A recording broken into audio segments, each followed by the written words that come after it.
1979 թվականին Վազգեն Առաջինը նախաձեռնեց հայոց այբուբենի ոսկեձույլ քանդակը։ Եվ քանի որ աշխատանքները հարթ էին ընթանում, Վազգեն Առաջինը որոշեց, որ ոսկուց եւ ադամանդներից պետք է ձուլի նաեւ խաչ։ Ֆրանսիայի Մարսել քաղաքում բնակվող մի հայ ընտանիք որոշեց, որ ամբողջ ծախսը իր վրա կվերցնի եւ կտրամադրի պահանջվող ոսկին։ Անշուշտ այս քայլը կհեշտացներ ամբողջ աշխատանքը, սակայն պետք է հաշվի առնենք, որ դա սովետական Հայաստանն էր, աթեիստների ժամանակաշրջանն էր եւ նրանք թույլ չէին տա, որպեսզի կապիտալիստական երկրից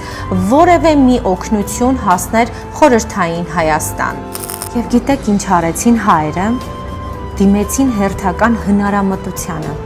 Ամբողջ պահանջվող ոսկին նրանք մասնատեցին, դարձրեցին զարդեր եւ այն զբոսաշրջիկները, ովքեր Հայաստան էին գալիս, այդ զարդերը իրենց հետ բերում էին Վեհարան, հանձնում էին այնտեղ։ 70 զբոսաշրջիկ 20 կիլոգրամ ոսկին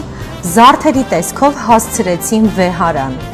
Ոսկիները տրամադրել էին ֆրանսահայ վանեցիները։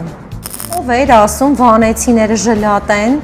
Խաչի վրա օգտագործվել է 200 թանկարժեք քարեր։ Անշուշտ զբոսաշրջիկների այս ակտիվությունը հայտնի Պակը նկատեց եւ աշխատակիցներ ուղարկեց Վեհարան։ Վազգեն Առաջինը իմաստուն քայլ արեց, նա ասաց, որ ոչ միայն ոսկեկուռ խաչն է պատրաստում,